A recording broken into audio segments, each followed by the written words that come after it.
Okay, we need to talk about Fallout Season 2 again. Episode 4 through 6 this time. And here's the thing, this is better. Significantly better than the first 3 episodes. I'm back in.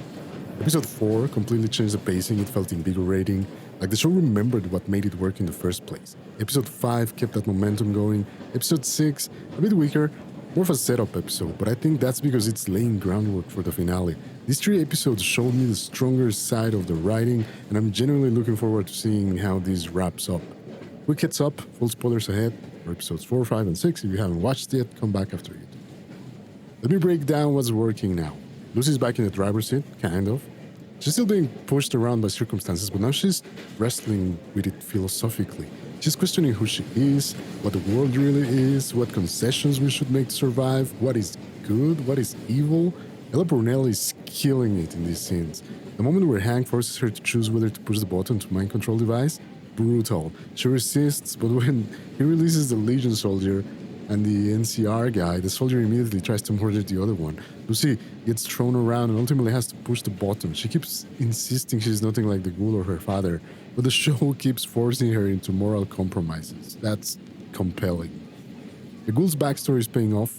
Cooper finally confronts Barb about the board meeting, and both Walton Goggins and Francis Turner are excellent. The big reveal, the Enclave, has been pulling the strings all along. Dr. Wilsig, Michael Emerson from Lost, the guy who's had the ghoul carried in Season 1, threatens Barb in an elevator, telling her the family dies if she forgets her place.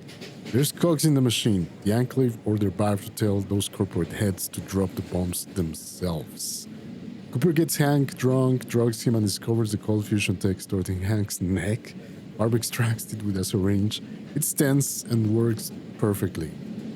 The ghoul gets rescued by a super mutant played by Ron Perlman after getting impaled in Freeside. The super mutant patches him up and says war is coming. He wants the ghoul on the mutant side, but he refuses. I'm hoping we see more of Perlman before the season ends. Maximus' arc disappointed me. After being proactive across the first 3 episodes, watching him crumble in front of Quintus felt unsatisfying. With him ditching the Brotherhood armor with Tavius and wanting to find a good person like Lucy for the Cold Fusion relic, that's interesting. Their paths are converging. Hank's storyline finally makes sense, way less screen time than episodes 1 to 3. And what we see is meaningful. The mind control stuff, the moral dilemma, it all feels earned instead of dragging. The faction stuff still feels like fan service, but at least it's moving the plot forward, and I'm glad Macaulay Culkin didn't show up again. What really landed?